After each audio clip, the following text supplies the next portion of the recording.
Class 9 मजमून रियाजी unit 1 lesson 23 basic operations on complex numbers मुंहिंजे लतन ते बुनियादी अमल पार्ट 2 आऊं आहियां अवां जो रियाजी जो उस्ताद राशिद अली सिंध ऑनलाइन स्कूल में अवां खे भली कार ॿारो पोएं लेक्चर में असां basic operations on complex number जे बारे में पढ़ी रहिया हुआसीं जंहिंमें असां मुंहिंजे लदनि जो जोड़ ऐं कट जे बारे में पढ़ी आया आहियूं। हिन सबक में असां मल्टीप्लिकेशन ऑफ कॉम्प्लेक्स नंबर्स यानी मुंहिंजे लदनि जी ज़रब जे बारे में पढ़ंदासीं। हाणे फ़र्ज़ु करियो त असां वटि Z1 जेको बराबरि आहे A प्लस IB ऐं Z2 जेको बराबरि आहे C प्लस ID ॿ असांखे मुंहिंजे लदद मिलियल आहिनि। त पोइ हाणे असांखे छा करिणो आहे, असांखे इहो ॾिसणो आहे त इन्हनि जी ज़रब कीअं कबी आहे ऐं इन में ABCD जूं जेकी बि सभु वैल्यूज़ हूंदियूं आहिनि उहे खणंदासीं जेकी हक़ीक़ियतनि सां तालुक़ रखंदियूं। त अचो त हाणे शुरू कयूं। हाणे असां लिखंदासीं त Z1 into Z2 is equal to right side वरी ज़रब करे वेंदासीं A प्लस IB ज़रब में रखंदासीं हिननि खे इंटू C प्लस ID अहिड़े तरीक़े सां। ॿारो हाणे जीअं असां जोड़ ऐं कट में पे कयो त असां छा पे कयोसीं त रियल पार्ट मां रियल पार्ट कट पे कयोसीं या रियल पार्ट में रियल पार्ट ई जोड़ पे कयोसीं, पर हाणे हिते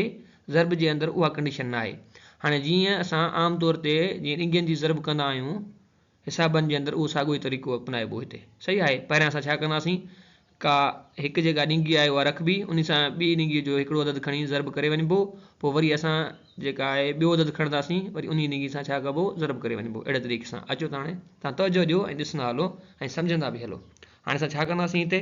त साॻे तरीक़े सां Z1 into Z2 is equal two, हाणे हिते असीं छा था कयूं त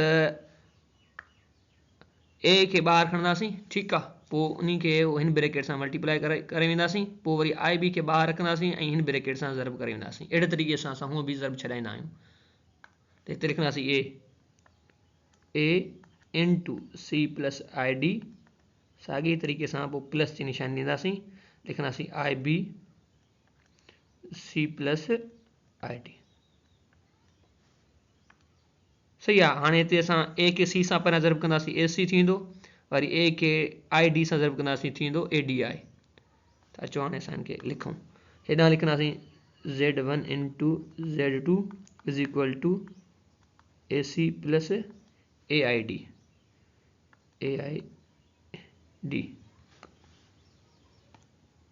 पोइ असां हिते ॾींदासीं प्लस, पोइ छा थींदो त IB इंटू C थींदो हिते, ठीकु आहे। IB इंटू C थींदो त BCI लिखी सघूं था असां हिनखे, ऐं IB into ID means I square BD। त हाणे असां हिते लिखंदासीं पहिरियां त IBC, सही आहे, प्लस त I स्क्वायर BD इन तरीक़े सां। हाणे हिन में को मसइलो कोन्हे त आहे तव्हां एंड में था रखो या किथे आयोटा वारो टर्म ही आहे, इन जो इशू कोन्हे को, सही आहे। पर बहितर इहो हूंदो आहे तव्हां ADI कयोसा ऐं BCI कयोसा, या पहिरियां अचे या एंड में अचे, उहो वधीक बहितर हूंदो आहे। बहरहाल हाणे असां हिनखे लिखंदासीं त Z1 into Z2 is equal two, हिते असां लिखियोसीं त AC प्लस ADI रीअरेंज करे सेट करे था छॾियूं ऐं पोइ लिखियोसीं BCI, सही आहे। पर हाणे हिते छा थींदो त असांखे ख़बर आहे त आयोटा स्क्वायर जी जेका वैल्यू हूंदी आहे उहा छाजे बराबरि हूंदी आहे, उहा हूंदी आहे -1 जे। त पोइ हीउ टर्म हाणे कीअं थींदो, इहो थींदो त वी नो दैट, या लिखंदासीं because iota square is equal to -1, पोइ हीउ जेको टर्म आहे थींदो BD इंटू -1 थींदो हिन तरीक़े सां। पोइ जॾहिं हाणे असां फर्दर जॾहिं हिनखे सिंप्लीफाई कंदासीं त छा थींदो, इहो बराबरि थींदो त Z1 into Z2 is equal to AC plus ADI plus BCI। हाणे हिते छा थींदो BD इंटू -1, त पोइ इहो सॼो टर्म थींदो -BD जो, -BD थी वियो। हाणे फर्दर छा थींदो, हाणे Z1 इंटू Z2। हाणे हिते तव्हां ॾिसो तवजो ॾियो त आयोटा वारा टर्म हाणे घणा बचा असां वटि, हीउ टर्म आयोटा जो आहे, हीउ टर्म आयोटा जो आहे, बाक़ी जेके आहिनि उहे आयोटा खां अलावा आहिनि त उहे असां इनसाइड करे रखंदासीं स्टार्टिंग में। हीउ थी वियो AC माइनस BD, हिते छा थी वियो plus ADI plus BCI। Further असां इनखे लिखी सघूं था Z1 into Z2 is equal to AC minus BD plus, हाणे हिन में आयोटा कॉमन आहिनि ॿिन्ही में, सही आहे, त पोइ असां हिनखे ॿाहिरि कॉमन करे रखंदासीं। त हिते I ॿाहिरि निकिरी आयो कॉमन थी, अंदरि छा बचो AD प्लस BC। अहिड़े तरीक़े सां हाणे तव्हांजो तवजो ॾियो, जिन आम तौर ते ॾिसो हीउ आयोटा खां अलावा यानी हीउ रियल पार्ट थी वियो ऐं हीउ जेको थियो इमेजनरी पार्ट थी वियो जेको आयोटा वारो टर्म हूंदा आहिनि हिन में, सही आहे। त पोइ असां हिनखे जेकॾहिं लिखूं छा में, असां हिनखे जॾहिं ऑर्डर पेयर में लिखूं त पोइ छा थींदो, ऑर्डर पेयर में हिन तरीक़े सां थींदो, यानी जॾहिं Z1 इंटू Z2 असां छॾाईसीं, इहो छाजे बराबरि थी वियो, इहो बराबरि थी वियो AC माइनस BD, ठीकु आहे। पोइ ईंदासीं कामा, ठीकु आहे, कामा खां पोइ असां लिखंदासीं त AD प्लस BC। अहिड़े तरीक़े सां असांजो फार्मूलो बि असांजो जेको प्रूव थी वियो, इन जो मतिलबु इहो आहे जॾहिं असां Z1 खे Z2 सां ज़रब कंदासीं असां वटि जवाबु छा ईंदो AC माइनस BD कामा AD प्लस BC। अहिड़े तरीक़े सां इहो तव्हांखे यादि करिणो पवंदो, सही आहे। हाणे जेकॾहिं असां ॿिए तरीक़े सां जेकॾहिं फार्मूलो लिखूं त असां हीअं लिखंदासीं त जेकॾहिं असांखे टर्म कीअं गिवन हुजे, हाणे असां वटि टर्म ई गिवन हूंदो A comma B into C comma D, अहिड़े ते ज़रब गिवन हूंदो, छाजे बराबरि थींदो, इहो बराबरि थींदो AC कामा BD कामा AD प्लस BC। अहिड़े तरीक़े सां हाणे तव्हांखे इहो जेको आहे न फार्मूला जेको आहे उहो यादि रखिणो पवंदो त जॾहिं असांखे जेकॾहिं ज़रब गिवन हूंदी कंहिंजी कॉम्प्लेक्स नंबर जी, त उहा हिन तरीक़े सां छॾाइबी, सही आहे ॿारो। हाणे असां फर्दर जेको वधीक आहे इहा शइ मिसाल जे वसीले सम्झण जी कोशिशि कयूं था, पर हीअ फार्मूला तव्हांखे यादि करणा पवंदा ॿारो। हाणे असां वटि मिसाल आहे त Z1 is equal to 3 plus 4 iota and Z2 is equal to minus 3 minus 4 iota, then find the product of Z1 and Z2, ठीकु आहे। हाणे असां वटि छा आहे सॉल्यूशन, हाणे असां हल कंदासीं,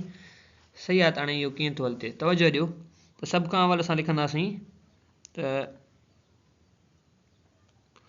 Z1 is equal to 3 plus 4 iota, इहो छाजे बराबरि थींदो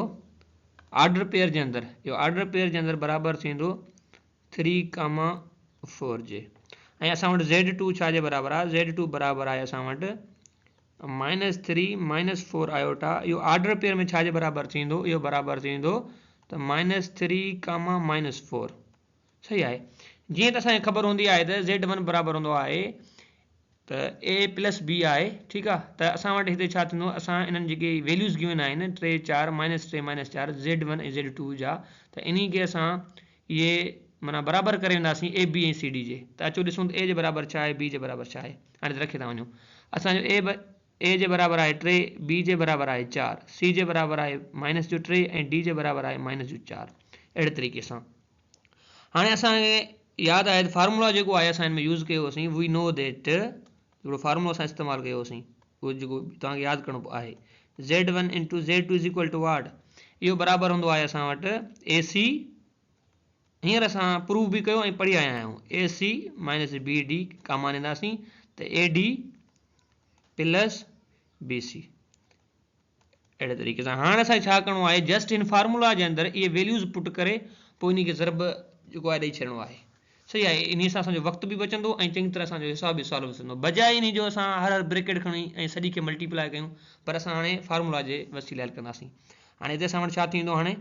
हिते थींदो Z1 into Z2 is equal to Z1 into Z2 is equal to, सही आहे। त A जी वैल्यू घणी पई आहे हिते, पोइ हिते A जी वैल्यू घणी अथव, A जी वैल्यू आहे 3 ऐं C जी वैल्यू आहे माइनस 3, असां पुट करे वेंदासीं। A जी थी 3 ऐं असां वटि C जी वैल्यू आहे माइनस जो 3, त हिते माइनस ॾिनीसीं। हाणे वरी B जी वैल्यू छा आहे, असां वटि B जी वैल्यू आहे 4 ऐं D जी वैल्यू घणी आहे, असां वटि D जी वैल्यू आहे माइनस जो 4। अहिड़े सां पोइ असां कामा ॾींदासीं त पोइ असां वटि ए जी वैल्यू घणी आहे उहा आहे 3, डी जी वैल्यू घणी आहे असां वटि माइनस जो 4, प्लस ॾींदासीं बी जी वैल्यू घणी आहे असां वटि उहा आहे 4, सी जी वैल्यू घणी आहे उहा आहे माइनस जो 3। अहिड़े तरीक़े सां असां ब्रैकेट बंदि करे छॾीसीं। अहिड़े तरीक़े सां असां ही वैल्यूज़ पुट करे वियासीं ऐं ही वैल्यू सां जस्ट कीअं कयोसीं हिते बसि ए ऐं सी जो हिते वैल्यू पुट कयोसीं माइनस जी साइन साॻी हिते माइनस ॾींदीसीं वरी जेको बी डी जी वैल्यूज़ हिते पुट कयोसीं वरी कामा ॾिनोसीं फार्मूले वारो वरी ए जी वैल्यू डी जी वैल्यू माइनस 4 वरी बी जी वैल्यू 4 सी जी वैल्यू माइनस जो 3 ऐं प्लस किथां ही फार्मूले वारी अहिड़े तरीक़े सां फर्दर जॾहिं असां इनखे सिंप्लीफाई कंदासीं छा थी वेंदो हाणे असां वटि थी वेंदो त Z1 into Z2 is equal two हाणे हिते घणो आहे त 39 ठीकु आहे त 3 प्लस जो आहे ऐं माइनस जो 3 आहे जॾहिं असां हिनखे पाण में ज़रब कंदासीं त प्लस इंटू माइनस माइनस थींदो आहे हिते थी वेंदो माइनस जो 9 छा ईंदो हिते माइनस जो 9 अहिड़े तरीक़े सां। हाणे हिते छा आहे त माइनस जो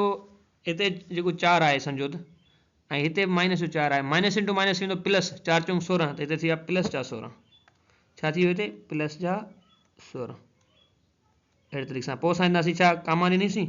पोइ हाणे हिते छा आहे माइनस जो 3 आहे इंटू माइनस जो 4 थींदो 3 चऊं 12 प्लस जा या माइनस जा इहे थींदा माइनस जा थिया हिते घणा माइनस जा थिया 12। पोइ फर्दर असां हाणे किथे भुगासीं बी सी वटि हिते प्लस जो 4 आहे माइनस जो 3 आहे जॾहिं हिनखे असां ज़रब कंदासीं छा थींदो माइनस जा हाणे असां वटि छा थींदा माइनस जा 12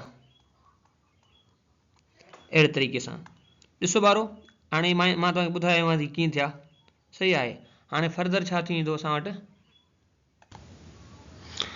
माइनस जो 9 आहे ऐं प्लस जो 16 आहे जॾहिं असां हिननि खे पाण में जोड़ कंदासीं त असां वटि जवाबु छा अची वेंदो इन जो जवाबु अची वेंदो घणो जवाबु अची वेंदो असां वटि इन जो अची वेंदो प्लस जो 7 इन जो डिफरेंस जेको बीहे थो या असां हिनखे एड कयूं था ठीकु आहे डिफरेंस न आहे इन जो जोड़ कंदासीं माइनस जो आहे 9 ऐं प्लस जो आहे 16 ठीकु आहे त पोइ इहो छा थी वियो इहो थी वियो Z1 into Z2 is equal two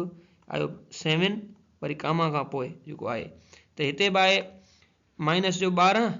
ठीकु आहे ऐं हीअ बि आहे माइनस जो 12 त पोइ इहे जॾहिं पाण में जोड़ थी वेंदा ठीकु आहे पोइ असां वटि जवाबु छा ईंदो इहो अची वेंदो जवाबु माइनस जा 24 माइनस जा 24 अहिड़े तरीक़े सां जेका आहे असांजी हीअ हिते मल्टीप्लिकेशन छॾाइजी वई ऐं उमेद त तव्हांखे इहा ॻाल्हि बि सम्झ आई हूंदी त कहिड़े तरीक़े सां जेको आहे न माना कॉम्प्लेक्स नंबर जी ज़रब थींदी आहे। ॿारो असांजो अॼु जो सबक़ हिते पूरो थियो वरी मिलंदासीं नए सबक़ में तेसीं ताईं अल्लाह भाई।